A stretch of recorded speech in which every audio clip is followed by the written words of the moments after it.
¿no?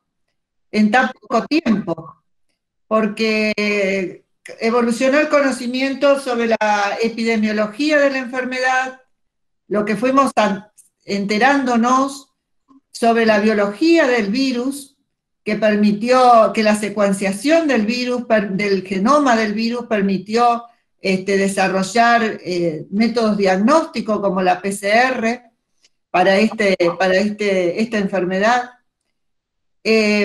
También toda la parte de prevención, al principio se acuerdan que eran unas medidas de prevención y después se fueron agregando otras, y dentro de la prevención incluso la vacuna, las vacunas, que en aquel momento en marzo no soñábamos con vacunas para el COVID, y sin embargo hoy estamos esperándola ansiosamente que se apruebe alguna, con tecnologías totalmente diferentes a las tecnologías de las vacunas que usamos actualmente, y por eso también nos tenemos que capacitar en esto. Con respecto a los síntomas, a la clínica de la enfermedad, que también fueron sumándose síntomas, conociéndose más sobre la enfermedad, y esto también ayuda al diagnóstico. Sobre los tratamientos, ¿se acuerdan que allá por el mes de marzo, abril, se hablaba de la hidroxicloroquina, ritonavir, y después los ensayos mostraron que nada de todo esto era tan bueno, y al contrario hoy están en el tapete otras drogas, otros medicamentos, pensándose en que puedan ser una solución para el enfermo. Así que bueno, todo esto también le exigió a los farmacéuticos ir adecuándose a la situación para no enfermarse, para que no se enferme el personal ni la gente que concurre a los lugares de sus trabajos. Cada uno en su ámbito lo tuvo que hacer, y el colegio acompañó en todo esto con mucha información, con materiales, con adecuación de tecnologías informáticas. Y bueno, y por eso hoy es que le hemos convocado a Andrea para que nos actualicen, para que podamos confrontar los conocimientos que tenemos con lo más actual que existe, y que irá evolucionando y nos tendremos que acostumbrar a esto, ¿no? Que es muy dinámica la información, y lo que hoy es cierto, mañana ya puede estar cuestionado. Así que bueno, la recibimos a Andrea como siempre, con un aplauso virtual. Y antes que comience Andrea, les quería decir 2 o 3 cositas técnicas de la charla, que las preguntas que ustedes les vayan surgiendo, las vayan escribiendo en el chat, que nosotros las vamos a ir copiando para que al final se las podamos transmitir a Andrea y Andrea pueda responder. Los micrófonos, por favor, todos cerrados para que podamos aprovechar mejor la charla. Y hay una dirección que no sé si ustedes la ven acá, no sé si ustedes ven el cursor que yo marco. Si ustedes pueden copiar esta dirección, de manera que en el caso que se cortara la transmisión, volvemos a entrar con esta dirección. ¿La ven en el chat? Dice MEET punto GOOGLE, o sea, google.com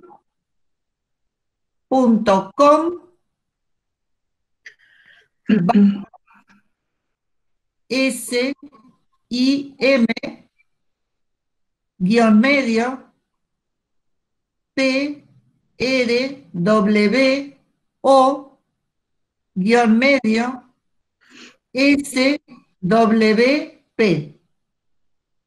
En el caso que se corte la transmisión, porque a partir de estos días Google no va a permitir más que 1 hora de transmisión por Meet. Creo que esto va a empezar a regir a partir del 1 de octubre, o sea que hoy tenemos suerte todavía y vamos a estar más de 1 hora, pero por las dudas tengamos a mano esta dirección.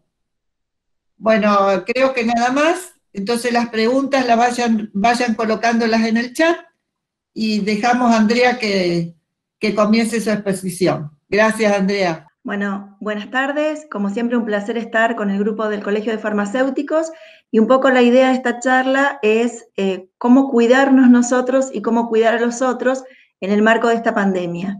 Sin duda, desde marzo que comenzó la situación en Argentina, ha habido diferencias con respecto a los conceptos, han surgido nuevas evidencias y también algunos conceptos que al principio considerábamos que no eran necesarios, como en el caso de los cubreboca, nariz y mentón o mascarillas, ahora parecen tener un rol fundamental. La idea entonces es compartir solo aquellos puntos que me parecieron de actualización. En esta gráfica lo que vemos es un poco la explicación de la cinética o del desarrollo de la pandemia en cada uno de los países y en el mundo. Como ustedes ven, tenemos una línea, que es la línea lila, que corresponde a la evolución natural del virus para una población que son todas las personas que no han tenido nunca anticuerpos para este virus y por lo tanto uno las considera susceptibles. Es decir, todas las personas en este mundo, como no tienen anticuerpos, pueden ser plausibles de que este virus los infecte. Si nosotros no hiciéramos ningún tipo de intervención sobre esta curva de contagios, ustedes ven que esta curva sobrepasa una línea que corresponde a la capacidad del sistema de salud. Por eso la primera medida, la medida que se tomó en Argentina con respecto al aislamiento obligatorio para estos primeros 15 días, estuvo vinculado con el efecto de achatar o martillar esta curva para que se desarrollara siempre en el límite o por debajo del sistema de salud.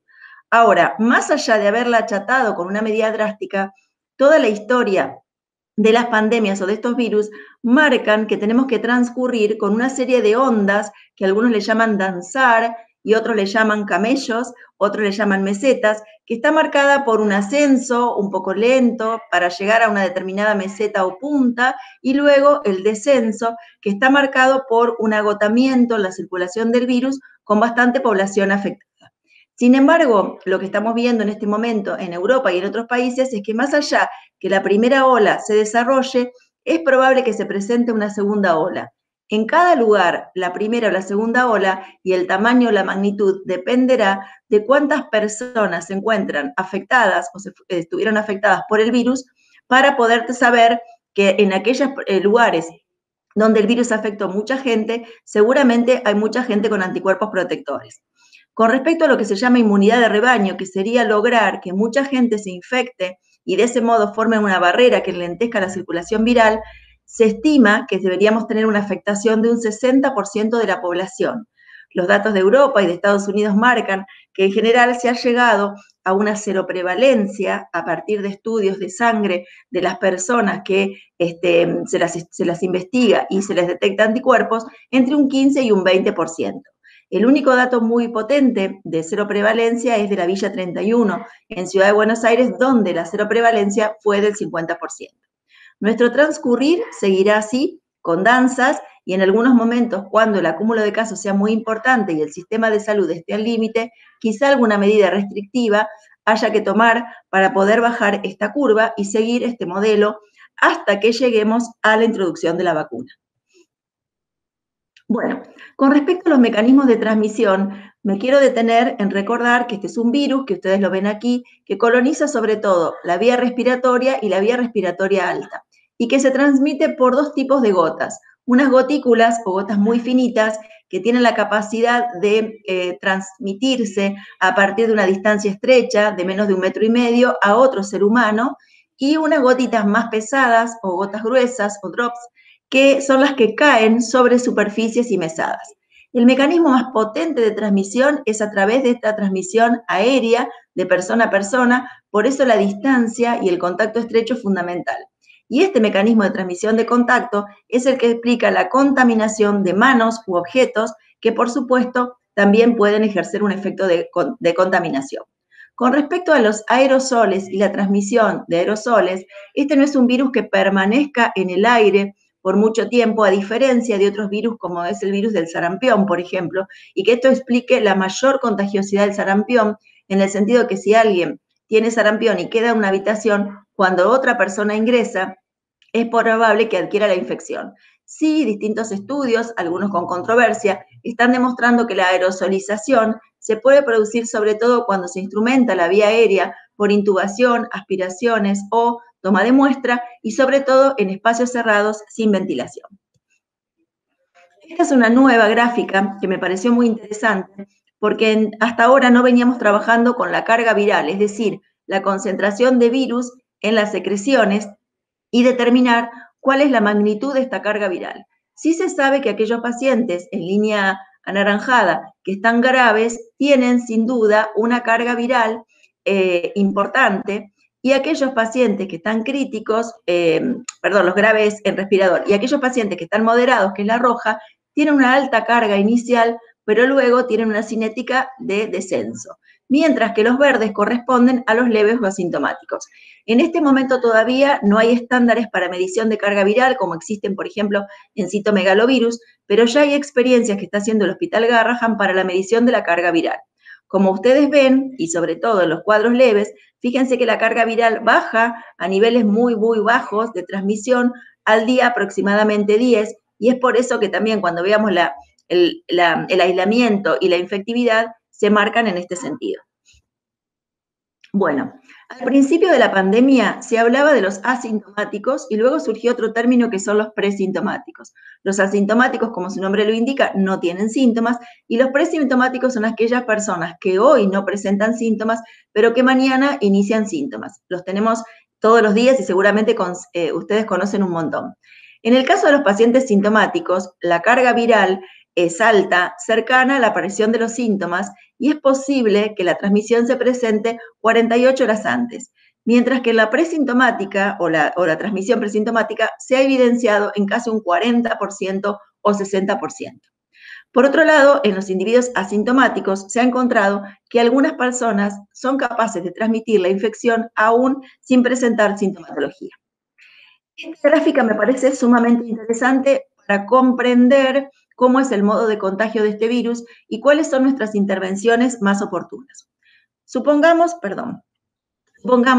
que digamos, es Ana María y la infectada soy yo, y nos ponemos en contacto un día trabajando en el Colegio de Farmacéuticos, y Ana María está asintomática y yo estoy con un cuadro de infección. El día que nos encontramos, Ana María y yo, que es el día 0, Ana María puede adquirir la infección cuando estuvimos muy cerca, cuando no utilizamos barbijo, cuando estuvimos compartiendo un espacio físico cerrado. Ahora, ese día que Ana María estuvo conmigo, no es Ana María contagiosa, la que sigue siendo contagiosa soy yo, mientras que Ana María va a necesitar un periodo de 3-4 días, que es el llamado periodo de incubación mínimo de este virus.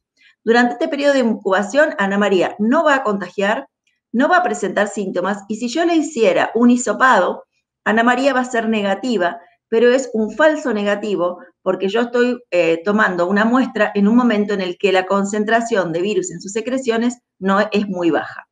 Entonces, en este momento, cualquier técnica directa de búsqueda de virus, ya sea PCR o el nuevo test que se incorpora ahora, que es el test de antigenemia, va a dar negativo. Posteriormente, a los primeros 3 o 4 días, nosotros vamos a tener un periodo presintomático, es decir, un periodo en el cual no presentamos síntomas hasta llegar al momento de los síntomas en el caso del paciente sintomático. Durante este periodo presintomático hay suficiente concentración de virus en secreciones porque ya estamos entre el día 4 y 5. Por lo tanto, sin síntomas, yo aquí pudiera tomar una muestra, como ustedes ven, la concentración del virus y la carga viral, y esta PCR o esta antigenemia va a estar positiva. Luego hay un grupo de personas que van a permanecer asintomáticos y que solo los podríamos pescar con una PCR positiva si fueran un contacto estrecho de una persona positiva o en una situación particular, como ha ocurrido cuando han intentado ingresar a alguna provincia o para un estudio prequirúrgico. Mientras que otro grupo va a ser sintomático y esta carga viral va a ir bajando hasta llegar aproximadamente al día 10, donde ya no es posible detectar y es el límite de detección de la PCR. En este periodo, después del día 10, yo puedo encontrar personas a las que les haga una PCR y que den negativo, básicamente porque ya la concentración viral y la carga viral es muy baja y está por debajo del límite de detección de la metodología. Vamos a los síntomas. Se habla de que existe un pool muy importante de personas que no presentan síntomas, y para poder saber que tienen carga viral o que tienen concentración de virus, uno debería estudiarlos. Luego tenemos un grupo de personas con síntomas y luego tenemos el grupo más pequeño de formas graves. Dijimos que los síntomas van a aparecer entre 2 y 14 días, que es la incubación de este virus, con un periodo mínimo de 2 días y un periodo máximo de 14. Con respecto a los principales síntomas, me quiero detener que al principio la congestión y la rinorrea no eran característicos de este virus y podían hacer el diagnóstico diferencial con rinovirus. Sin embargo, en este momento estamos encontrando personas que debutan con este cuadro símil resfrío, símil alergia o tipo sinusitis. El dolor de cabeza es referido por muchos como un dolor que nunca tuvieron, incluso aquellos que sufren de migraña. El dolor de garganta tiene variedades desde raspante, quemante, urticante o leve. Puede existir falta de aire y agitación, cuadros gastrointestinales con diarrea son más frecuentes en niños y sobre todo lo marcador es la importante fatiga o cansancio y astenia que presentan las personas y también cuadros de fiebre.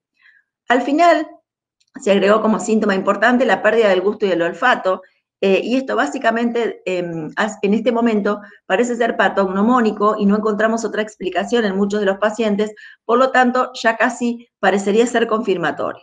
Pero como estos síntomas son subjetivos, la magnitud y el umbral de cada uno de los seres humanos condiciona la consulta oportuna o no.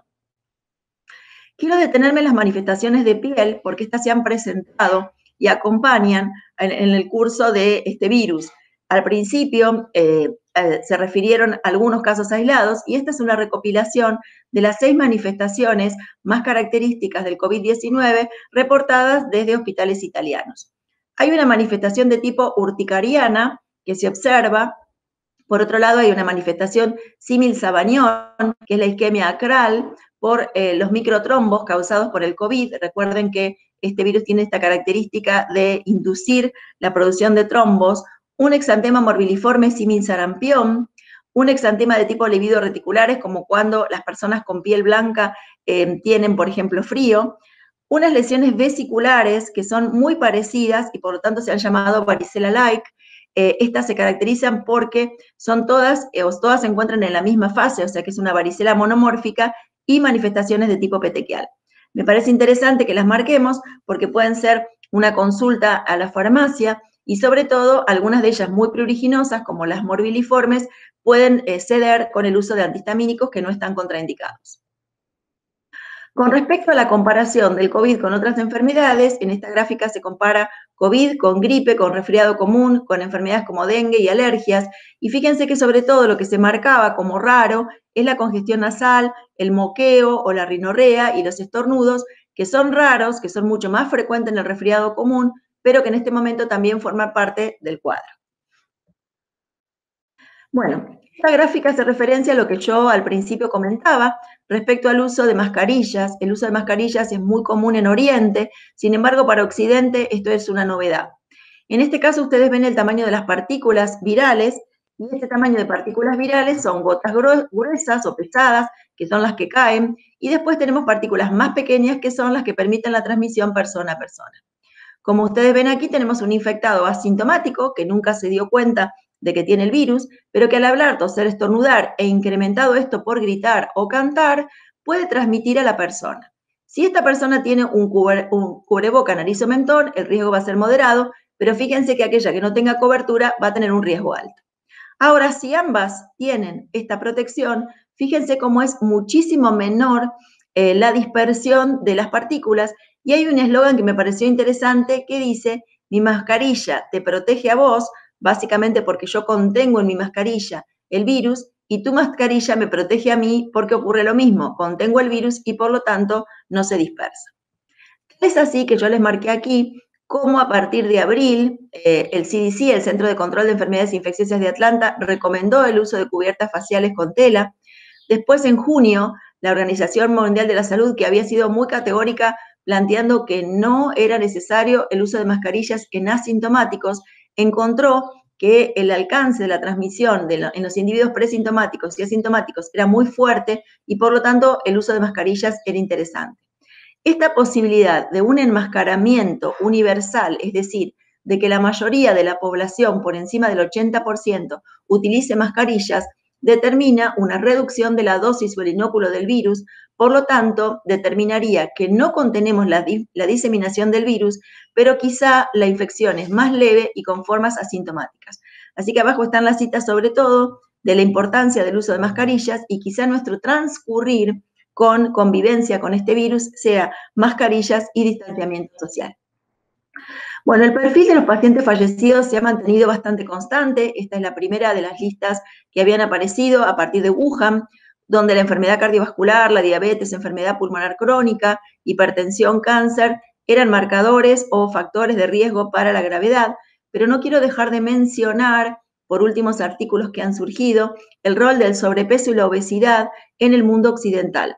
Tal es así que en la última semana el Ministerio de Salud incorporó la obesidad como un factor de riesgo para COVID, tal como viene ocurriendo con el caso, por ejemplo, de gripe. Pero también quiero mencionar algo importante, porque ahí ustedes tienen un rol en la farmacia, lo que es el retraso en la consulta. El retraso en la consulta y no hacer un seguimiento adecuado de los pacientes puede contribuir a la mortalidad. Y esto sí no está vinculado con ninguno de estos factores, sino que está vinculado con que si una persona tiene tos persistente o tiene cuadro febril, no consulta y se automedica, quizá el pronóstico sea diferente. Bueno, en estas semanas surgieron evidencias con respecto a por qué a algunas personas les va peor con respecto al virus y por qué hay otras personas que les va mejor. Es muy impactante lo marcado del rol de los hombres y sobre todo las personas mayores de edad de 60 o 70 que experimentan con más frecuencia una enfermedad severa. Aquí en esta nueva investigación se demostró que para este virus tenemos dos mecanismos de defensa, que es la respuesta innata, en donde trabaja el interferón con producción de proteínas que pueden tener una acción de bloqueo del virus, y después la respuesta mediada por linfocitos T y linfocitos B. Se ha descubierto entonces que los pacientes que tenían evoluciones más complicadas, con riesgo de neumonía o severas, tenían un déficit por trastorno genético en la producción de los genes del interferón tipo 1 y por lo tanto con estos errores innatos tienen más riesgo de evolución fatal. Pero también encontraron que al menos el 10% de pacientes que tuvieron formas severas, estas personas tenían como antecedente la producción de autoanticuerpos contra el interferón de tipo 1 y estos anticuerpos contra interferón tipo 1 determinó en muchos casos esta gravedad. Este perfil de población se presentó sobre todo en individuos mayores y en individuos masculinos. En esta gráfica que me gustó, que es de la provincia de Buenos Aires, es un algoritmo, por ejemplo, para entender cuándo estudiar o cuándo no va el caso sospechoso, la definición que ustedes la tienen por síntomas, con 2 síntomas o más en población general, con un síntoma en personal de salud, y si ha sido contacto estrecho confirmado en los últimos 14 días, si esto es así, si tiene 2 o más síntomas y forma parte de los grupos de laboratorio, uno hace una toma de muestra y con esta muestra confirma o descarta el caso, o si no, confirma por nexo epidemiológico. La confirmación por nexo epidemiológico es la situación por la cual en una familia tengo una persona que tiene toda la sintomatología y esa persona ya tiene confirmación. Sus convivientes estrechos, como su pareja, sus padres, la persona que limpia o sus compañeros de trabajo, si presentaran síntomas dentro de los 14 días, ya no hace falta estudiarlos por laboratorio en la luz del curso de la pandemia, pero sí confirmarlos por nexo epidemiológico. Hay una ficha para el registro y también se puede encargar para no perder la información. Sin embargo, se establece que existen grupos importantes para el diagnóstico, que son aquellos pacientes que se internan, aquellos que tienen factores de riesgo, personas que son trabajadores de la salud, personal esencial de cuidados de adultos mayores o de personas con discapacidad, todos los fallecidos para poder establecer que no fueron no atribuibles al COVID y también las mujeres embarazadas. Bueno, tenemos un caso sospechoso y deberíamos tomarle la muestra. Aquí ustedes ven el equipo de protección personal porque vamos a tener posibilidad de aerosolizar, un barbijo N95, las antiparras, el cubre cabello con un camisolín y los guantes. Se toma la muestra llegando hasta la pared posterior de nasofarinx y estas son dispositivos en otros países de cápsulas o de habitaciones acrílicas, de modo de que solo la persona, el usuario, el instrumentador o el operario, solamente saca los brazos y de este modo, fíjense que disminuye muchísimo el riesgo de aerosolización. Bueno, no está indicado la PCR en personas asintomáticas y esto sigue siendo reforzado por información en el mundo y en el Ministerio de Salud. Por lo tanto, no puede ser exigible para una intervención quirúrgica, tampoco para circular dentro del país o para personas que se encuentran en residencias o alojados, sino que lo que nosotros tenemos que trabajar es con el distanciamiento, si vienen de áreas de alta circulación, durante 14 días. Es una novedad, es un test rápido de antígenos que se utiliza a través de la misma técnica que sería la instrumentación de la vía aérea, como dijimos, del hisopo, y luego se coloca este hisopo en un dispositivo rápido que permite luego una lectura sobre una plataforma. Esta prueba tiene algunas características para recordar. Se debe hacer siempre esta prueba sobre sintomáticos, no se puede hacer en asintomáticos. Es una prueba que tiene resultados entre 15 y 20 minutos con una sensibilidad importante del 93% y una especificidad del 99%. Y es una solución para aquellos lugares que tienen pobre infraestructura de laboratorio, para hacer actividades en terreno, para hacer los planes de detectar y para localidades pequeñas. Lo que se viene es la posibilidad de trabajar ya no con una técnica de hisopado, que es la estándar, sino con colectar saliva, y ha estado estandarizado y demostrado que la saliva, por la multiplicación del virus en las glándulas salivales y en la lengua, permite entonces que el virus tenga concentraciones en la boca. Es por eso que entonces este procedimiento, que seguro consistiría en la recolección de alguien que está con clínica respiratoria, que lo colocaría en un frasco hermético y que luego este frasco hermético sería analizado por técnicas de PCR. Esto ya se está llevando a cabo en Ciudad de Buenos Aires y también es muy interesante como autotoma para el personal de salud. Fíjense que disminuiríamos todo lo que corresponde al operador y al riesgo y también al equipo de protección personal. Vamos a los test rápidos, que estos test rápidos son de anticuerpos, a diferencia del test rápido de antígenos que les mencioné antes. En este caso se utiliza una lanceta, se toma una muestra de sangre, se le coloca un buffer y luego se hace una lectura de confirmatorio positivo o negativo. Recordemos que estos test tienen la facilidad de que son muy rápidos, son como las técnicas que hacíamos, por ejemplo, para HIV, pero tienen falsos positivos y falsos negativos. Con un positivo uno tiene que confirmarlo con PCR y un negativo no descarta. No están pensados para el diagnóstico de la persona, están pensados para un diagnóstico poblacional o un seguimiento de cohortes. Por ejemplo, yo puedo hacer semanalmente o quincenalmente este test rápido en personal de salud, en personal de geriátricos, en fuerzas de seguridad, y los voy siguiendo semanalmente para ver la prevalencia y la cantidad de circulación que puede haber indirectamente en las fuerzas policiales o en el personal de salud. Y sí recomendada es la serología. Esta consiste en una toma de muestra a través de venopuntura para la identificación de los anticuerpos IgG-IgM. Este virus tiene una característica que el nivel de IgM, que es la respuesta primaria, sube o asciende junto con la IgG. Está recomendado realizarlo después del día 15 y aquí hay que recordar que los anticuerpos o el tenor de anticuerpos van a ser variables. Los anticuerpos muy altos los tienen las personas con cuadros graves y los adultos mayores, y las personas que han tenido cuadros leves pueden tener anticuerpos bajos. Que yo no tenga detectable un anticuerpo no significa que no estoy protegido. Y aquí, para completar, habíamos visto la primera parte con respecto a los periodos de incubación, el inicio de síntomas, el periodo sintomático, la caída de la carga viral y de los anticuerpos, de la concentración, de virus en secreciones, y vemos aquí, como ustedes ven en estas líneas, la posibilidad en líneas violetas y en líneas verdes.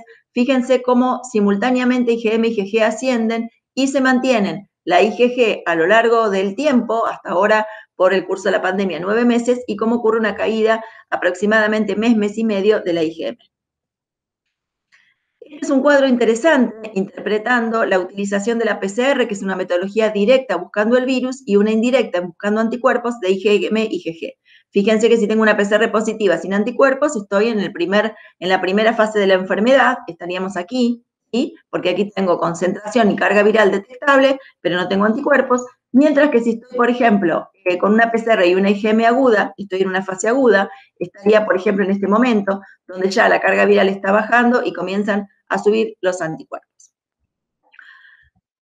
Bueno, de la inmunidad que sabemos, y esto es lo más discutido, o lo que por ahora pareciera no haber evidencia, Este es un virus que activa, como dijimos, una respuesta innata y que induce los anticuerpos neutralizantes. Los anticuerpos neutralizantes son los que realmente marcan la respuesta y la protección contra este virus. Ahora, como la inmunidad no se trata solo de anticuerpos, el sistema inmunitario también se basa en células T. Los estudios han demostrado, y sobre todo a la luz de las vacunas, que la respuesta de linfocitos helper o colaboradores LTLB es marcadora de la memoria inmunológica. Como yo marqué, la falta de anticuerpos después de unos meses no significa que la persona está vulnerable a reinfección. Solo llevamos 9 meses de pandemia y por lo tanto hasta ahora se dice esa duración, y otros coronavirus que se han presentado han demostrado que los anticuerpos duran más de un año. Con respecto a otros coronavirus, se postula también que pudiera haber reacciones cruzadas con otros coronavirus, que quizá explicaría que algunas personas expuestas ya previamente a coronavirus pudieran tener una cierta protección contra el coronavirus. Esta es la hipótesis que se maneja sobre todo para Oriente, porque ellos han tenido exposiciones a MERS y SARS. Bueno, me pareció interesante también saber que el análisis de sangre es interesante y importante en aquellas personas que tienen cuadros moderados, pero ¿qué es importante como biomarcador? Bueno, la linfopenia, que marca mal pronóstico, la trombocitopenia, los niveles elevados de PCR, el dímero D, también las enzimas hepáticas y la LDH y la creatinina, y con estos biomarcadores se establecen scores, también pronósticos, asociados a la clínica del paciente y también a la radiología. ¿Cuándo definimos en un paciente una alta epidemiológica? Bueno, tenemos dos escenarios: un paciente con neumonía grave que estuvo en terapia intensiva o en respirador, o bien aquellos cuadros leves o formas moderadas, y en este caso ahora ya no se trabaja más con la búsqueda de PCR para establecer el alta, sino que luego de haber pasado 72 horas de mejoría franca de los síntomas, sin considerar el trastorno del gusto y del olfato, es decir, la anosmia y la digeusia, y haber pasado 10 días desde inicio de síntomas, se le otorga el alta sin PCR. Y con respecto a las formas graves, también se requieren 72 horas de mejoría de síntomas, 10 días desde el inicio y una PCR negativa, o aquí se habla de 20 a 21 días totales. Una vez que la persona ha sido infectada por el nuevo virus, que lo tenemos aquí marcado, al principio no tiene anticuerpos en sangre, ustedes ven acá solamente las células de tipo violetas, pero posterior, en la convalecencia, establece estos celestes pinchitos, corresponden a los anticuerpos. Entonces, ¿qué se dice? Si esta persona quedó inmune, y si yo utilizara o hiciera un centrifugado de estos anticuerpos y se lo prestara a otra persona, puedo lograr que quizá module su respuesta inflamatoria. Entonces, el plasma es la parte líquida de la sangre, o el suero, que proviene de un paciente que ya tiene anticuerpos previos y que se le infunde a un paciente que se encuentra infectado para lograr de mejorar su pronóstico.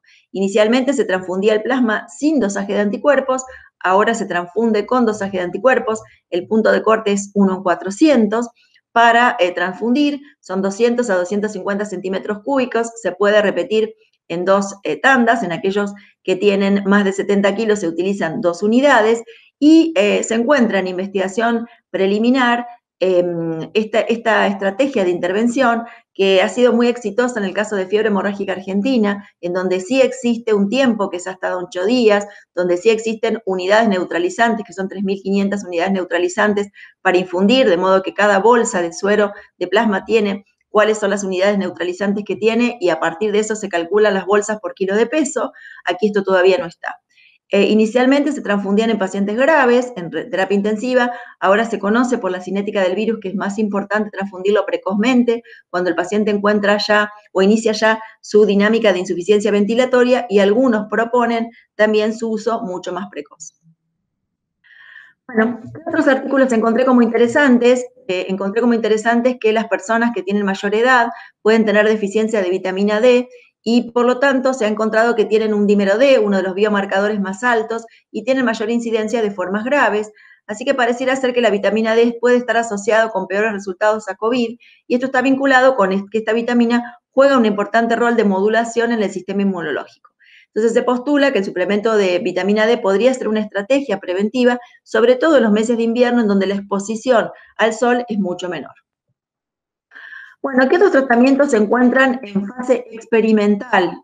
Bueno, Habrán escuchado mucho en este último tiempo el tratamiento con ibuprofeno inhalado en pacientes con patología respiratoria. Este es un protocolo utilizando ibuprofeno en solución salina, con el objetivo de que ha sido demostrado por estos investigadores como su efecto antiinflamatorio, mucolítico, viricida y bactericida, sobre todo en pacientes con fibrosis pulmonar y enfermedad fibroquística del páncreas. La verdad que este protocolo, cuando surgió y cuando muchos quisieron hacerlo, incluso con un fuerte pedido a la legislatura santafesina, no había estado registrado nunca en el ANMAT, que es nuestro ente regulador, así que quiero marcarles que el 21 de septiembre, el día de la primavera, se recibió en el ANMAT recién la presentación del estudio clínico de luarprofeno, que es el ibuprofeno en solución inhalatoria y nebulizable para evaluación. Con respecto a este ibuprofeno hipertónico, es una molécula que impediría sobre todo la unión hacia los receptores AC2, que ustedes saben que son el punto de anclaje o de fusión entre la espícula del virus y el receptor, y esta nueva formulación podría ser una línea de investigación. Yo lo que quiero marcar es que en este caso lo que ha habido es un error en cuanto al circuito por el cual una investigación, incluso una droga de uso compasivo, tiene que tener ciertos puntos, como el registro, como el control, y aquí me parece que estuvo un poco desprolijo. Con respecto a los resultados, ellos lograron con esta nebulización mejorar los cuadros de aquellas personas que tenían problemas respiratorios crónicos, como yo les comenté, como fibrosis pulmonar y enfermedad fibroquística del páncreas. Con respecto a la posología, se recomienda el ibuprofeno realizarlo, por supuesto, para pacientes que van evolucionando la insuficiencia ventilatoria, con un parámetro de placa de laboratorio, con un equipo médico tratante, con un consentimiento informado, con un comité de bioética que haya aprobado esta práctica de uso compasivo, y se utiliza una ampolla cada 8 horas con un tiempo máximo de 14 días con controles pre y post de radiografías, y como es nebulizable se utiliza una especie de cápsula, una especie de casco que evita la aerosolización. Está propuesto también en este estudio o en este protocolo el uso del ibuprofeno inhalado en personas que presentan síntomas leves dentro de las 72 horas para negativizar la PCR. Pero en este momento, por lo menos en la provincia de Santa Fe, se está utilizando específicamente para personas con insuficiencia respiratoria que progresan a ser moderados. Con respecto al ibuprofenato sódico, sé que hay algunas dificultades con respecto a conseguir estas ampollas, y quizá es interesante que se revise si existe la posibilidad con regulación y trazabilidad de un preparado magistral a través entonces del colegio y de los farmacéuticos. Bueno, otra de las drogas que se encuentra en investigación es el uso de la ivermectina asociada a la carraginina en un protocolo o un estudio que se llama IberCart, que está vinculado con el uso de ambas drogas con la idea de que como el virus se replica a nivel de la saliva y de la lengua, que estas drogas pudieran tener un efecto antiviral, y por lo tanto se propone el uso para profilaxis en el personal de salud. Este es un estudio que lo lleva adelante el doctor Carballo, que sé que también está en evaluación, pero que faltan algunas cuestiones de papeles y de errores algunos en el diseño de la investigación. Y con respecto a esto, ustedes saben que la ivermectina fue demostrado in vitro como un antiparasitario que de base es, con un efecto de tipo antiviral, y en el caso de la carraginina, que es un glucopéptido que se utiliza en la industria farmacéutica como espesante de algunas soluciones y también en la industria alimentaria, se plantea que pudiera tener a nivel de la boca una actividad antiviral. Este estudio propone la utilización de la carraginina en spray, inhalada en una fosa nasal, en la otra, y luego por debajo de la lengua en 4 disparos, acompañada de una gota de ivermectina también en la boca, alejado de las comidas, y este estudio propone que se debe repetir 4 o 5 veces en el día durante 14 días. Bueno, con respecto a la evaluación de la ivermectina, sola, separada de la carraginina, también se encuentra en curso un estudio a través del área de investigaciones de medicina tropical en Salta, a través de un financiamiento de los proyectos de coronavirus, y este estudio consiste en la administración de ivermectina a dosis más altas. Recuerden que la dosis es de 200 miligramos, y aquí sería de 0,6 miligramos por kilo de peso, el triple, y ellos se basan también en la investigación que ya existía con respecto a la actividad antiviral de la ivermectina para otros virus, no SARS-CoV-2. Con respecto a este estudio, lo interesante es conocer los efectos adversos y la seguridad de esta droga, que triplica su posología habitual. En el caso de Argentina, cuenta con un observatorio de investigaciones del Ministerio de Salud que se nutre de los registros de los distintos comités provinciales de bioéticas del país, junto con el CONICET y con el ANMAT, y me parece interesante que aquí lo que marca es que la situación en Argentina, hay 3 estudios, 2 fueron no autorizados por el Comité de Bioética, y solamente este que yo les mencioné se encuentra en curso, pero la recomendación, por lo que ha habido con la distribución gratuita de ivermectina en distintas provincias, es que por el momento, mientras este estudio esté en curso, se recomienda no utilizar la ivermectina, porque todavía no se conoce la seguridad de la dosis, y también por la posibilidad de que aparezcan distintos efectos adversos. Bueno, ¿es posible reinfectarse? Bueno, ¿existe una reinfección o es una reactivación o son problemas sobre todo de los test? Al principio, cuando esto surgió, recuerden que, por ejemplo, teníamos una persona que estaba asintomática o presintomática y que tenía a lo mejor durante 38 días una PCR positiva, y lo hemos tenido, y que en realidad no podía reintegrarse porque esa PCR era positiva y por lo tanto se asumía que era contagioso. Vimos las curvas en donde se demostró que la infectividad es muy baja, casi nula, luego del día 10, y por lo tanto los estudios de PCR no tendrían mucho sentido. Sin embargo, hay algunas personas que pueden tener estudios de PCR negativo y luego tener estudios de PCR positivos, a lo mejor en la semana, a las 48 horas. Y entonces aquí lo que se presenta o se investiga es si realmente esto es una reinfección o es una persistencia de partículas virales en secreciones. Lo cierto es que este es el único caso inicial, ahora ya hay muchos más, documentado a partir de una persona de Hong Kong que había tenido la infección documentada y que viajó a España, y cuando vuelve resulta ser positivo. En este caso se estudió la secuenciación genética y se mostró que eran 2 virus diferentes, por lo tanto esto ya ha sido aprobado para ser publicado en la Clinical Infection Disease y parece ser la primera evidencia de reinfección. Nosotros en la provincia de Santa Fe ya tenemos algunos integrantes del equipo de salud en 2 episodios que deberíamos estar evaluando su respuesta inmunitaria en anticuerpos y también la tipificación del virus.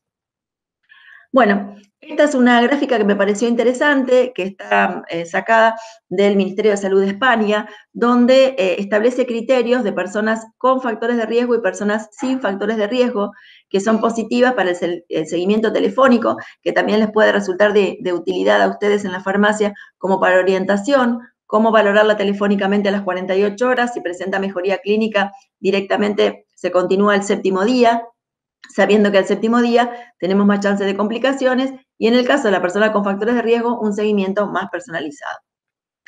Bueno, surgió nuevo evidencia con respecto a síntomas que persisten después de haber tenido COVID. Uno le da la alta epidemiológica al día 10, pero sabe que esa alta epidemiológica no es una alta clínica, sino que muchas personas, y aquí lo ven ustedes en el 44%, todavía manifestaba algún tipo de síntomas, y en este caso se encontró que la tos podía seguir estando, la disnea en el reposo, la astenia, la pérdida de peso, hasta incluso como un cuadro de síndrome de fatiga crónica, y también que la pérdida del gusto y del olfato, algunos todavía no la recuperaban aproximadamente a mes y medio. Existe un algoritmo, perdonen que está en inglés, pero un poco cómo seguir a lo largo del tiempo en atención primaria a las personas que han tenido COVID, que son aquellas personas que presentan los síntomas después de 3 semanas o más de haber tenido el COVID, cómo hacer una historia clínica, cómo evaluar los síntomas, qué metodología diagnóstica y qué controles, y cómo llegar a algunas características que están vinculadas con la evaluación respiratoria, cardiológica y neurológica por ser los órganos de choque. Y también hay una gráfica o un algoritmo que marca cómo trabajar en aquellas personas que han sido COVID positivas, cómo debe ser su reintegro a la actividad física de acuerdo a la recuperación sin síntomas o a la no recuperación y todavía que persiste con síntomas, qué tipo de estudios a realizar, básicamente porque uno de los órganos choques es el corazón y posibilidad de miocarditis. Bueno, me parece interesante que a la luz del colegio y de ustedes ser farmacéuticos, presentar un caso clínico para definir cuáles son las conductas a tomar.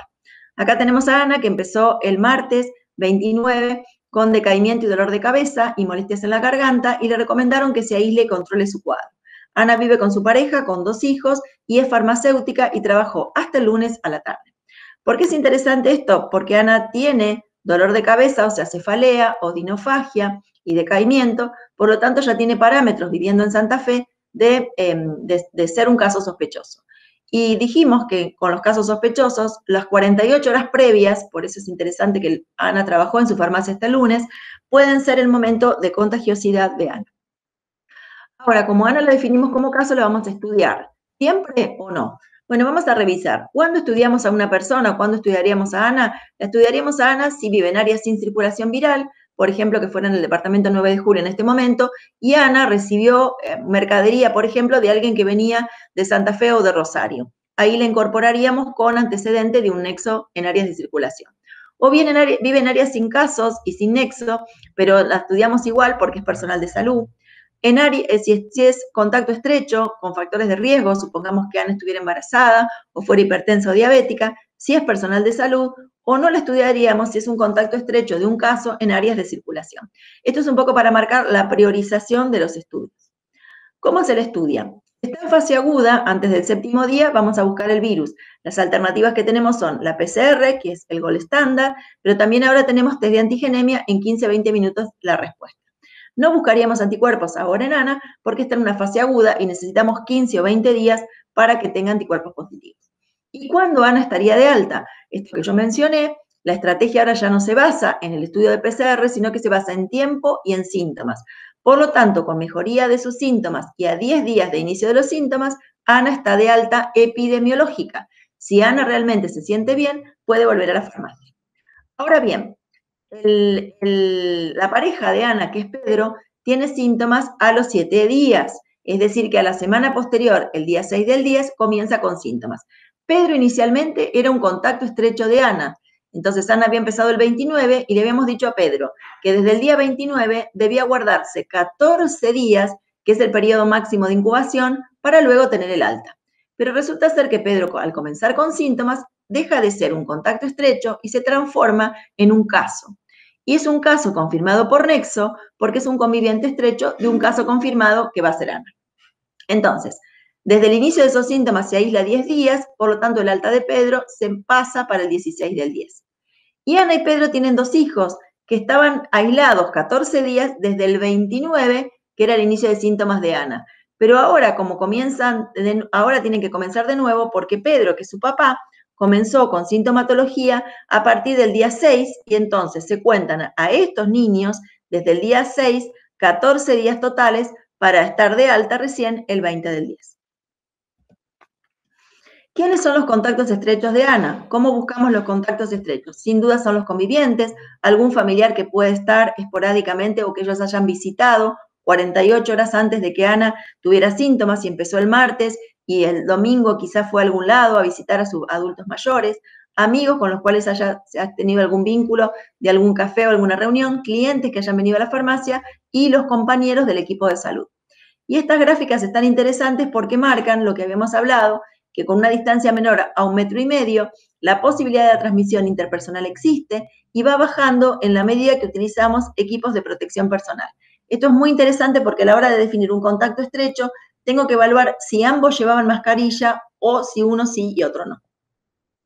Aquí un poco el ejemplo de la farmacia, de muchos de los mostradores de ustedes, donde ven que ustedes tienen una protección externa, que sería igual a la mascarilla facial, y luego atrás el barbijo. Por lo tanto, de este lado, las personas que estén, si no utilizaran barbijos, ustedes tienen una protección importante, el riesgo es mucho menor, y sobre todo el gran desafío va a ser los pares. Si todo el tiempo los pares se mantienen con máscaras de protección. Aquí tienen las recomendaciones del CDC, del Centro de Control de Enfermedades Infecciosas de Atlanta, donde incorpora la máscara facial para una protección mayor. Y aquí tienen también las recomendaciones con respecto al barbijo, porque hay muchas dudas, pero recuerden que en principio para COVID el uso de barbijo N95 está indicado para toma de muestras, aspiración, intubación o broncoscopías. Argentina, en el Ministerio de Salud, con sus recomendaciones de julio del 2020, establece cómo determinar a quién voy a aislar y a quién no. Entonces, si yo, que sería Ana, Ana tiene una exposición prolongada mayor a 15 minutos con un caso confirmado, que sería Ana el caso confirmado y una compañera de Ana, pero ambas usaban mascarilla, el escenario es, ¿tenía el equipo de protección personal la compañera de Ana? No, se tiene que ir por 14 días. ¿No tenía barbijo? Se tiene que ir por 14 días porque el riesgo es medio. Ahora, no tenía la antiparra, pero sí tenía el barbijo, el riesgo más bajo, se la monitorea, pero no se le excluye, y si tenía barbijo y protección ocular, no se le excluye. Ahora, la exposición de Ana con otro compañero fue mayor a 15 minutos, pero el compañero no usaba máscara facial, aquí tienen ustedes entonces las recomendaciones del aislamiento preventivo. Entonces, el caso confirmado es el que tiene PCR positiva y ahora incorporamos el test de antigenemia. Se tiene que hacer un aislamiento del caso, categorizarlo de acuerdo a sus riesgos para ver si requiere internación o es ambulatorio. Y los contactos estrechos los definimos como todas las personas que han estado cara a cara con un caso, más de 15 minutos sin tener equipo de protección. El contacto estrecho se lo aísla sin necesidad de un estudio y se mantiene durante 14 días porque es el máximo periodo de incubación de este virus, mientras que el caso se mantiene 10 días porque es el máximo tiempo en el cual el virus se encuentra en las secreciones y pudiera ser contagiante. Con respecto al contacto estrecho de un caso positivo, se lo aísla 14 días y si no presenta síntomas, cumple los 14 días y se da el alta epidemiológica. Si presenta síntomas, como vimos, se le puede pedir el laboratorio o se confirma por nexo y se transforma en un caso. Y como interesante, las recomendaciones cuando uno tiene un caso para el aislamiento en el domicilio, fíjense la utilización de lavandina, qué lugares o qué zonas para limpieza, cómo utilizar los elementos para protección y recordar sobre todo las puertas, los interruptores, los controles remotos y tratar entonces de que esta persona elija un lugar en la casa que se separe del resto y también le recomendamos en general que cuando uno utilice las áreas comunes utilice un cubreboca, nariz y mentón y ahora que el tiempo está lindo pudieran beneficiarse aquellos que viven en casas, sobre todo con un espacio al aire libre. En esto también es importante el rol del farmacéutico, de cómo asesorar a la población para la utilización de la mascarilla.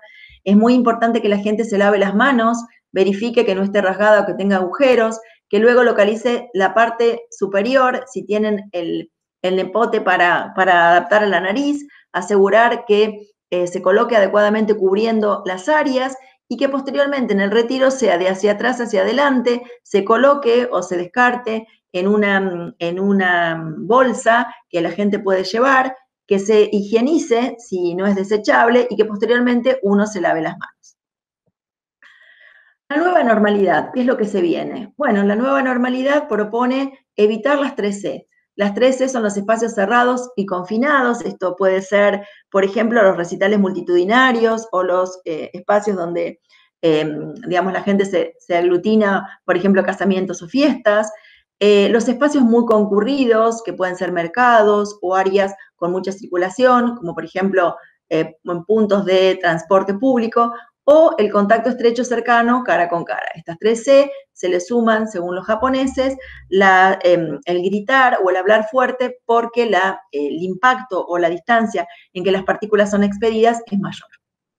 Y en la nueva normalidad se recomienda que uno mantenga los espacios ventilados, alguna ventana abierta que favorece el recambio de aire, que guarde distanciamiento entre persona a persona, que haya un límite de personas que ocupen un determinado espacio cerrado, que haya un área o estaciones de lavado para lavado de manos o utilización de soluciones en base a alcohol gel y que tengamos claro cuándo consultar o cuándo derivar o asesorar cómo derivar a un paciente o cómo se tiene que aislar un caso sospechoso y un contacto estrecho.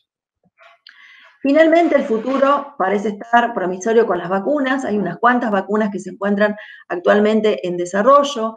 Están producidas en base a virus inactivados, en base a una nueva formulación que son los ARN mensajeros. Estas son la de Moderna y la de Pfizer, que son las vacunas americanas. Están las que utilizan un vector viral, como es el caso de los adenovirus, que no inducen replicación en el cuerpo, como es el caso de la vacuna de Oxford y algunas de las vacunas chinas, o también a través de proteínas o subunidades proteicas, que serían símil lo que ocurre con el caso de la gripe. Como ustedes ven aquí, estos son el número de vacunas que se encuentran de acuerdo a la producción, y Argentina está trabajando con la vacuna de Oxford, con el equipo de Oxford, para la producción del principio base, está haciendo la prueba de la vacuna de Pfizer, están tratativas con Janssen, con China y con Rusia, para lograr la posibilidad de que cuando las vacunas estén listas, se puedan traer o podamos contar con ellas en Argentina. Por supuesto, hay que saber que cuando la vacuna llegue, no va a ser inmediata la vacunación, sino que vamos a cubrir probablemente el 20% de la población, y esto va a estar destinado sobre todo a grupos de riesgo, personal de salud, y luego definir otros grupos de riesgo para vacunar.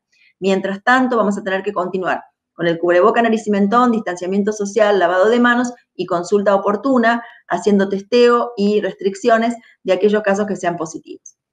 Bueno, dejamos ahora tiempo para las preguntas y agradecerles por su atención. Muchas gracias.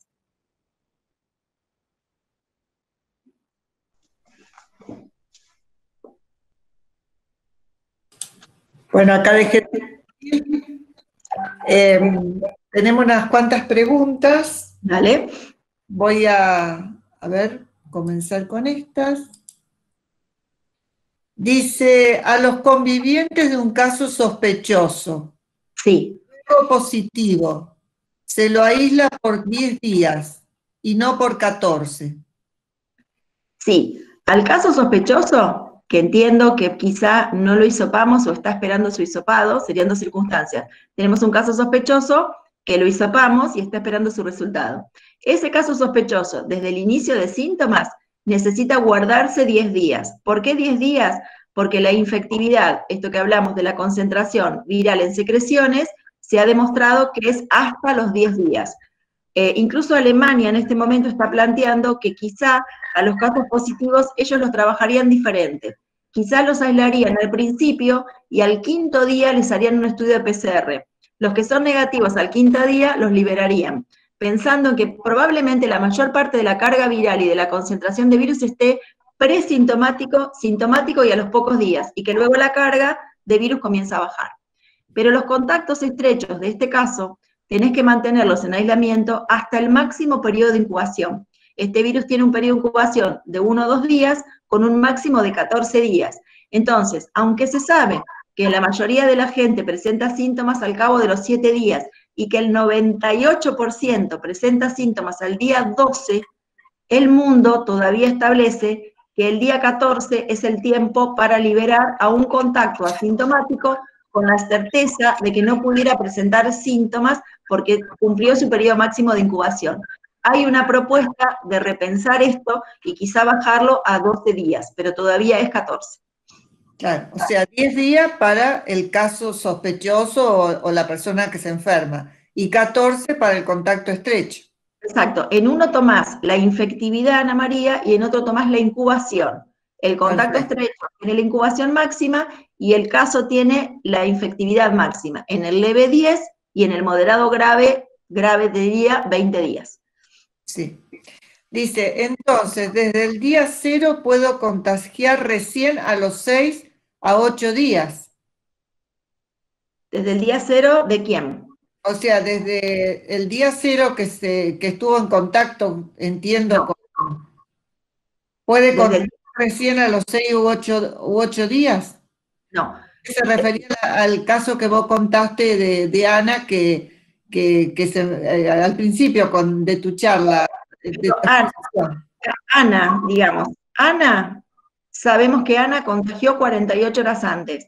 Entonces, uno busca a todos aquellos que estuvieron con Ana 48 horas antes. Esta gente pudo haberse expuesto al virus, lo que no es igual a decir que uno ya puede contagiar. Puede haber adquirido el virus y ser infeccioso uno, pero no contagiar a otros hasta que vos no tenés tu propia incubación. Entonces, las personas que estuvieron con Ana 2 días antes, hay que aislarlas, ¿por qué?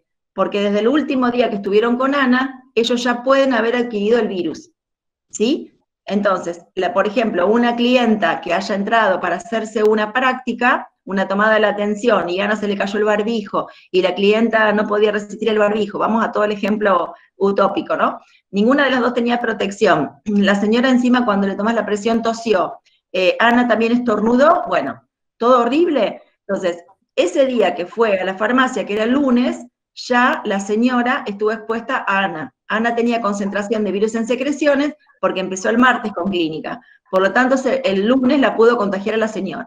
Si esa señora va a visitar, después de ver a Ana en la farmacia y tomarse la presión, si esa señora hoy va a visitar a su madre, la chance de que esa señora contagie a su madre es nula, porque recién recibió el virus y necesita 3 días, por lo menos, para tener concentración de virus en secreciones para ser contagiante ella. Ella quizá puede expresar la enfermedad al cabo de unos días, pero este tema de que uno piensa que el día que vos estuviste con el caso y fuiste a visitar a tu mamá, que es adulta mayor, ya la pudiste contagiar, no existe. Y no existe si Ana no te avisa a vos con tiempo, y Ana te avisa solo cuando tiene su positivo. Si Ana, en cambio de avisar a los contactos cuando tiene síntomas, avisa cuando tiene la PCR positiva, que ya pasaron 2 días que Ana se quedó adentro, más 2 días que tardaron en hacerle el hisopado y el resultado, 4 días, cuando Ana te avisa a vos 4 días después que tiene síntomas, vos ya sí visitaste a gente y ahí sí la pudiste contagiar. Entonces vos ahí sí aislás a Ana, a los contactos estrechos y a los contactos indirectos de los estrechos, porque pasaron 4 o 5 días y se pudieron contagiar. Pero si vos trabajás con sospechoso y le decís a Ana que apenas tenga síntomas, avise a quienes estuvieron con ella 48 horas para que ya se guarde, esa gente no sale, y al no salir, en el momento donde tiene mayor concentración de virus, que sería las 72 horas o 4 días, no contagió a nadie. Y ahí cortás cadena de transmisión. ¿Se entendió? Sí, sí. 4 días a partir del contacto con la persona enferma. Y básicamente decís 72 a 4 días. Sí. Por eso suponete, cuando vos te expusiste a alguien y uno está muy ansioso, ¿qué le dice a alguien? No conviene hacerte nunca la PCR cuando estuviste en contacto recién con esa persona. Claro. Tenés que dejar pasar 72 horas y cercano más o menos al 7º día. ¿Por qué al 7º día? Porque la cinética del virus dice que al 7º día estarías como en el momento del pico y a partir del 7º día empieza a bajar. Entonces, al 7º día tenés chance de tener una PCR positiva si realmente sos un asintomático positivo. Perfecto. Dice, hay muchas consultas por los síntomas dermatológicos descritos. ¿Cómo proceder? Bueno, los síntomas dermatológicos, algunos son no pruriginosos y otros son pruriginosos. Así que hablamos con la gente de dermatología y no habría ninguna contraindicación en el uso de antihistamínicos, ¿sí? Solamente uno debería regular los antihistamínicos, como decimos siempre, que no dieran sedación, para no enmascarar algún cuadro de más cansancio y más sueño. Pero una cetericina, por ejemplo, se podría utilizar. En el caso de los adultos son pruriginosos las formas urticarianas, y tener en cuenta el diagnóstico diferencial con la varicela. Sobre todo recuerden que la varicela tiene compromiso de cuero cabelludo, retroauricular y de mucosas, y estos cuadros suelen aparecer de vesículas en la espalda o de vesículas en miembros superiores, pero no compromiso generalizado, y en general son monomórficos, o sea, son todas las vesiculitas iguales. La única alarma que uno tiene que tener son los cuadros de exantemas en niños muy pequeños, menores de 1 año, con cuadros febriles. Porque recuerden ustedes que los niños menores de 1 año con cuadros febriles con exantemas está descrito una forma de respuesta inflamatoria exagerada tipo Kawasaki-like. Es decir, nosotros tenemos el Kawasaki, que es una entidad inflamatoria de origen desconocido, que se presenta en niños con fiebre persistente de más de 5 días, con edema de manos y pies, con ganglioadenopatía cervical y con un exantema. Y esos chicos hacen un deterioro rápido, evolutivo, que requieren el paso de gamma globulina. Se vio en esta enfermedad que en los niños más grandes se presentan estos cuadros tipo Kawasaki-like o respuesta inflamatoria sistémica exagerada, que tienen un dímero D alto y que tienen también parámetros de reactantes de fase aguda graves y que necesitan internación y paso de gamma globulina. Generalmente se presentan en chicos cuando en la familia ocurrió el COVID y aproximadamente a los 30 días de que alguien en la familia tuvo COVID. Es decir, puede ser el niño que no tuvo síntomas, pero que en la casa hace un mes atrás tuvieron COVID. Entonces se supone que este niño hizo la infección y hace o monta una respuesta inflamatoria que en general amerita una evaluación. Entonces yo diría, un niño menor de 1 año, con un exantema que es muy llamativo, persistentemente febril, es un niño para mandar a evaluar a una guardia. Si no, los cuadros generales de urticaria y exantemas andan bien. Y todo esto que vos mostraste también de los sabañones, lo que parecen sabañones, ¿no es cierto? Exactamente. Hay que tener cuidado en la farmacia cuando van a consultar como que tuvieran sabañones. Bueno, por eso, las dermatólogas nos dieron 2 alertas, el tema de los sabañones y mirar muy bien las uñas de las manos, porque también hay algunos pequeños desprendimientos periunguiales que son bastante característicos de esta enfermedad, cosa que a lo mejor cuando vos le mirás la mano que te va a pagar con la tarjeta de débito, bueno, mirarle la mano a ver si le ves algo raro. Digo como interesante cuando alguien viene a la consulta de la farmacia o viene a decirte, mira, no me estoy sintiendo bien y de paso tiene un salpullido o de paso tiene algo en las uñas o tiene simil sabañón. Es difícil, porque salvo que lo tenga en las manos, Ana María, en los pies, es difícil verlo porque uno en general está calzado. Seguro. Ahora cuando vengan las sandalias, por ahí sí. Ibuprofenato de sodio como preventivo en el personal de la salud, dice. ¿Por qué no se usa, no se emplea? Porque en realidad el ibuprofeno, con este estudio que se está desarrollando, está vinculado con la nebulización o la utilización de una ampolla, digamos que se puede repetir a las 48 horas y que se evalúa la insuficiencia ventilatoria, los parámetros de saturación, y no hay ningún estudio en curso que yo conozca en Argentina o en el mundo con el uso preventivo de ibuprofeno.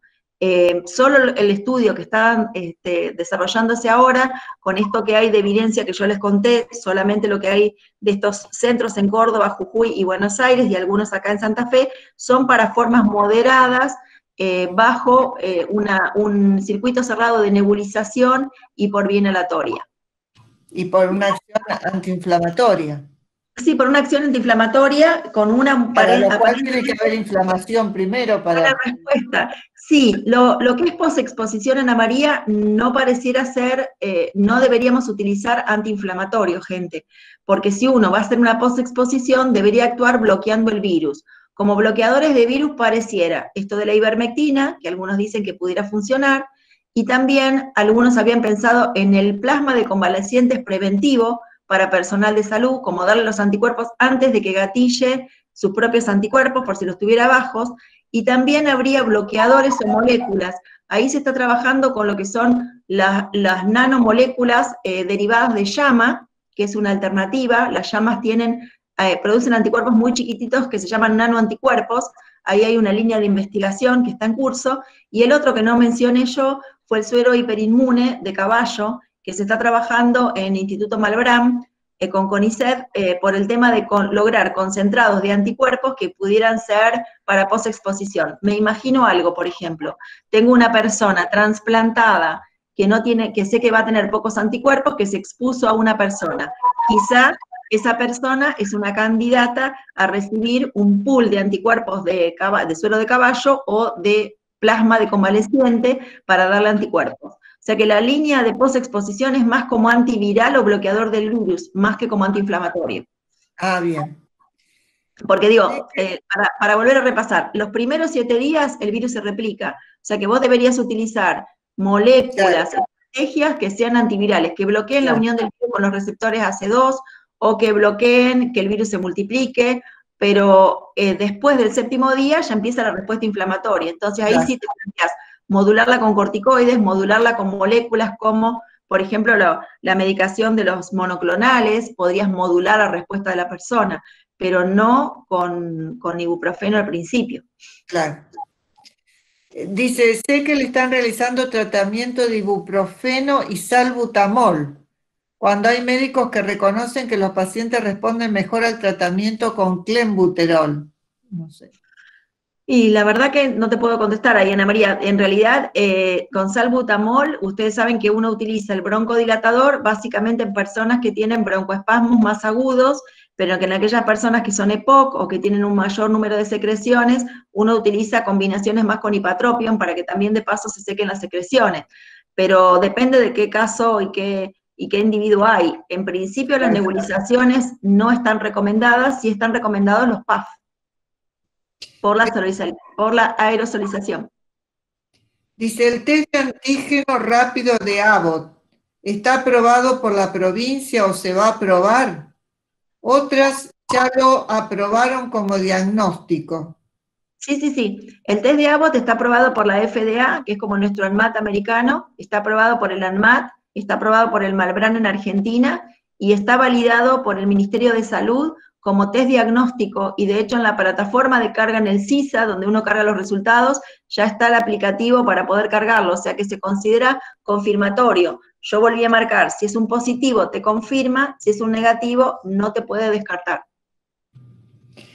Bueno, acá dice, ¿por qué no se permite la formulación magistral del ibuprofeno de sodio isotónico? Y bueno, y ahí me tienen que ayudar más ustedes que son farmacéuticos. En principio Claro. esto es todo un tema de una regulación, me parece que se podría trabajar desde los colegios o con un comité, digamos, de investigación y con las autoridades ministeriales para ver cuál es la formulación, cómo es. Lo que sí creo es que si uno esto lo hace, debería hacerlo bajo ciertos parámetros de el consentimiento informado, un comité de bioética, la utilización de un producto, una trazabilidad del producto y luego la evidencia de que funciona o no funciona. ¿Qué estudios se recomiendan post-COVID positivo? ¿O qué se aconseja dentro de lo que se sabe? Mira, en principio, si la persona cursó su cuadro general, depende de cuál fue su situación. En aquellos que han tenido compromiso respiratorio y fiebre persistente, han tenido una placa alterada, se hace una evaluación con respecto a su situación respiratoria. Si saturan bien, se los deja un tiempo, digamos, con control, y a esas personas se les repite la placa de ahí a un tiempo, y se les puede incluso pedir una espirometría para ver cuál es la mecánica respiratoria. En las personas que han tenido cuadros moderados también se hace una evaluación cardiológica, como yo mencionaba, porque básicamente se habla de este tema de la miocarditis, y la persona que ha tenido un cuadro leve y está bien, en general lo que uno recomienda es su control clínico habitual, pero ningún estudio protocolizado. Sí, lo que se recomienda, esa gráfica que yo puse americana, en la persistencia de los síntomas, aquellos que persisten con los síntomas, y también se separa ahí todo el tema de salud mental, ¿no? Porque hay mucha gente que tiene esta sensación de cansancio y también de pánico de volver a trabajar con mucho impacto. Hay una frase muy interesante que dice que nosotros curamos pero no sanamos, porque el sanar está vinculado con el padecimiento que se tuvo y las sensaciones que se tuvieron. Y algunos reportes iniciales, pero que son de muy poquito tiempo, también hablan de síndromes de fatiga crónica, como produce el Epstein-Barr, por ejemplo. Sobre el nacitral, si hay alguna evidencia. ¿Sobre? Nacitral, que es esa combinación de ivermectina con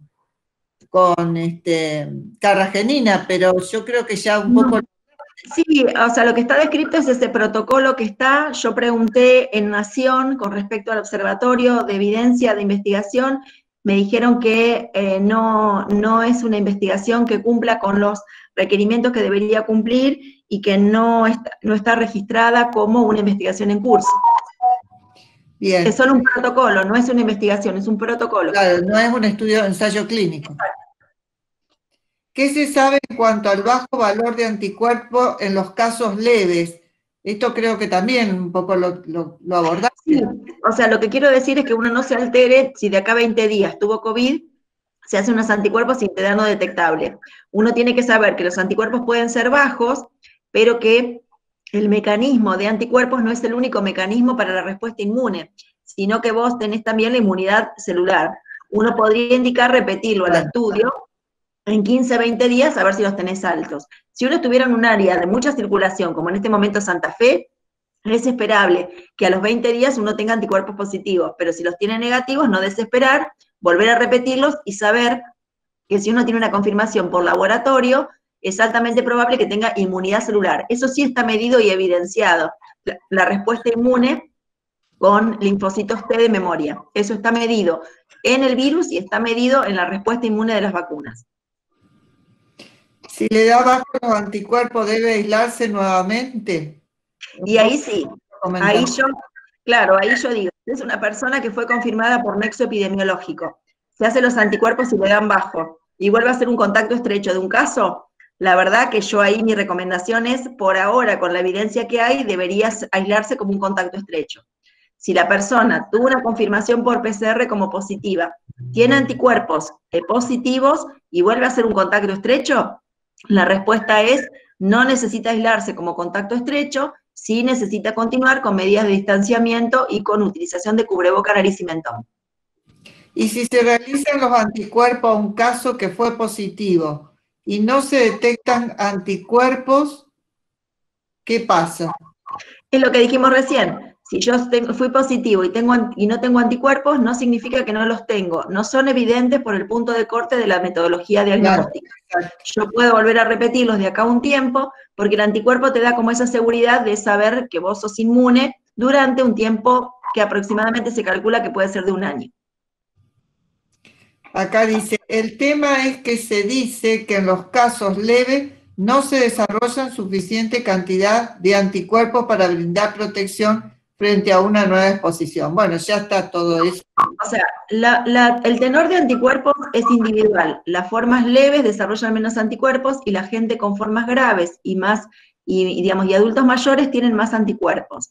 Ahora, que vos no tengas anticuerpos evidentes en un laboratorio que te haces, no significa que no sos inmune. La inmunidad no pasa solo por dosaje de anticuerpos, porque el mecanismo es celular humoral. Por lo tanto, vos tenés inmunidad celular. La reinfección es lo que te determina, el riesgo de reinfección es bajo, porque vos montaste una respuesta inmune con linfocitos T, que hace que si te vuelvas a exponer, es muy rara la reinfección. Eso sí está demostrado, que la reinfección es infrecuente. Porque digo, pensemos esto, hay un montón de gente en el mundo que ya tuvo la enfermedad. De ese montón de gente que tuvo la enfermedad, no todo el mundo se hizo anticuerpos. Muchos tuvieron la PCR positiva o un test positivo, pero no tienen controles de anticuerpos periódicos. De toda esa gente que se infectó, la cantidad de gente que hay con reinfecciones reportadas en el mundo es bajísima.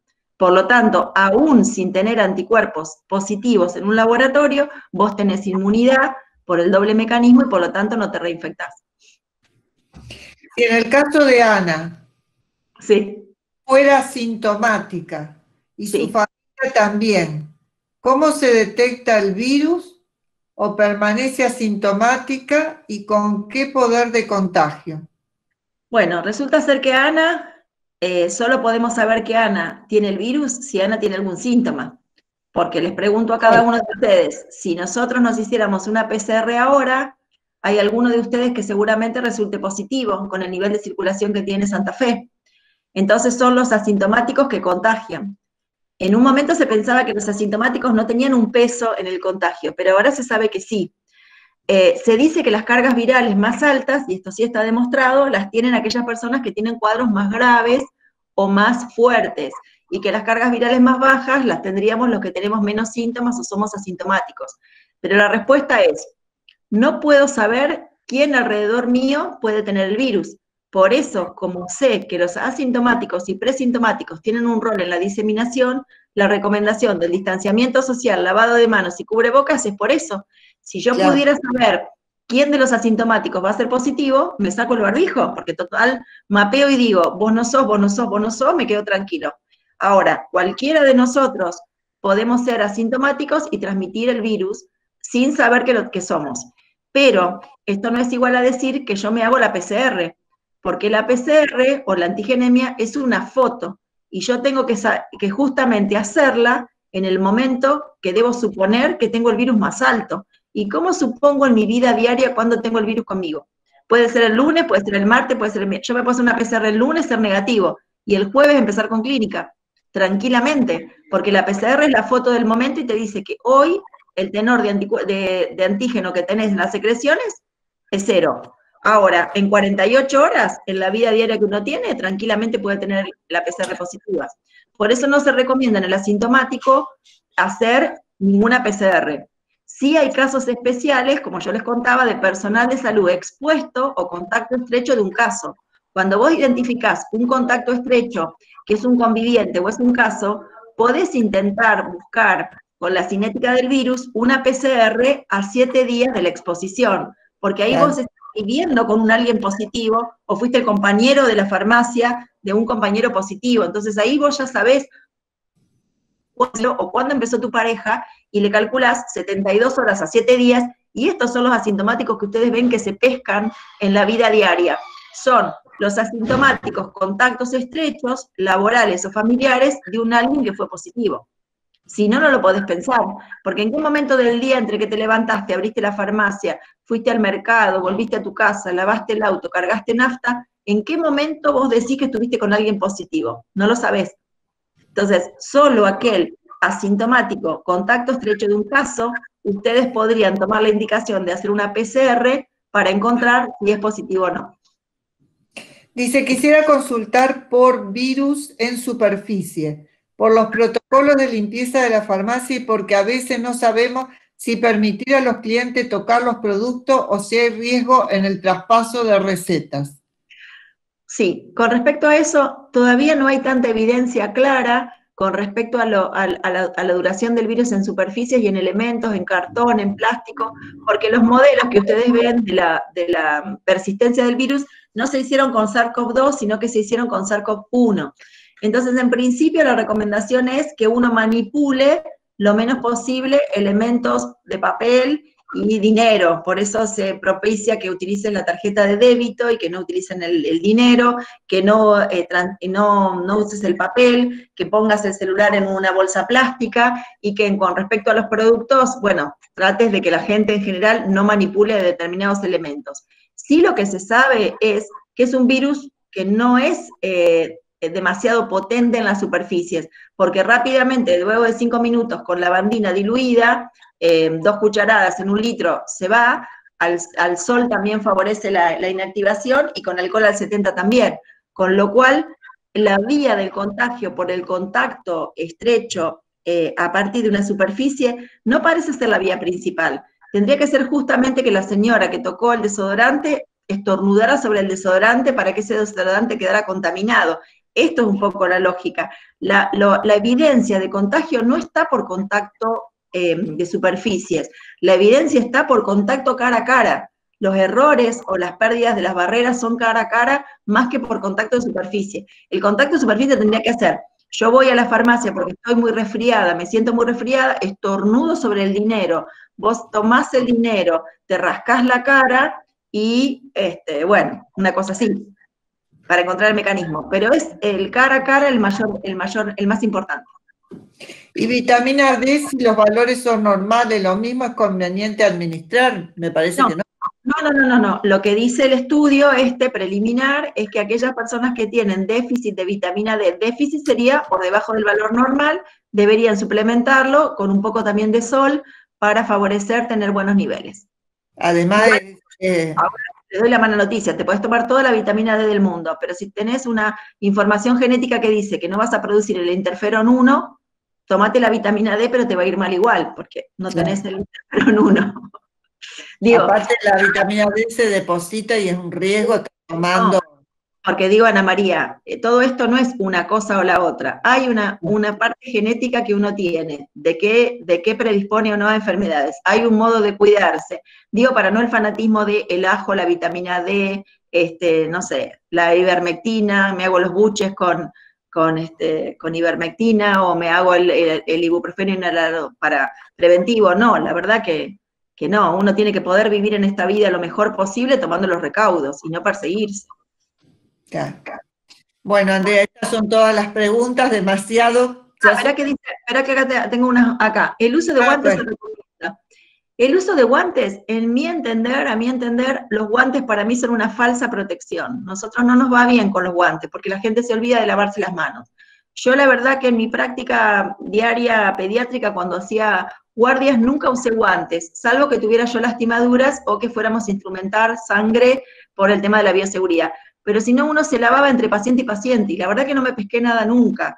Es decir, si uno se lava las manos, si tiene la conducta de lavarse las manos, luego de tocar el dinero, luego de tocar elementos sucios o contaminados, no debería usar guantes. Sí, uno tiene que usar guantes cuando instrumenta la vía aérea. Si uno va a hacer una toma de muestra, va a intubar o va a hacer una aspiración de secreciones, que tiene que hacerla con todos los cuidados, ahí sí está recomendado el guante porque ahí tenés salpicadura. Lo mismo que el camisolín, uno puede entrar con ropa de calle a la farmacia y ponerse un guardapolvo y no necesita la bata en especial, porque la bata está vinculada con el momento en el cual uno tiene chance de que te escupan o te tosan arriba. Ustedes que están atrás de un acrílico o de un vidrio, con un camisolín o un guardapolvo o una chaquetilla, es lo mismo.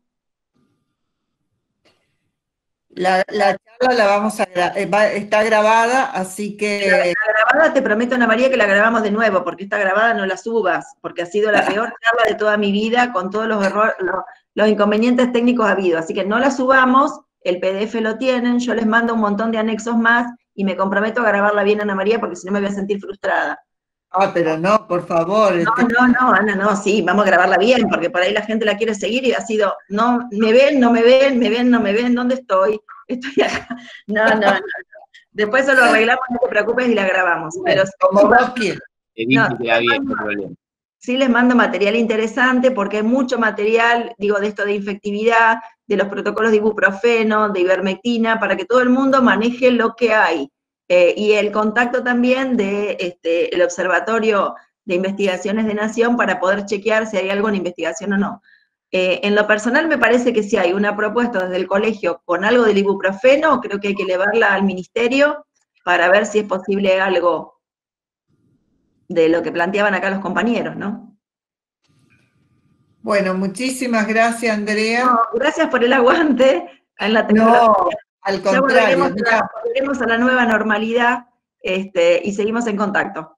Bueno, beso enorme. Muchísimas gracias, fíjate todo lo que dice la gente. Sí. Pero ustedes porque me quieren, pero yo me siento horrible. Nunca pasé un estrés tan grande como en esta charla, pero bueno. No, se entendió perfecto y fueron cortes ahí, pero sí. Toda la parte que vos hiciste la exposición fue perfecto, se escuchó perfecto, muy claro, todo muy bien, Andrea. Mando besos a todos, vamos a grabar la charla y la armamos para que quede bonita. Y bueno, como vos quieras. Les mando material de soporte. Dale, buenísimo. Gracias. Gracias. Gracias.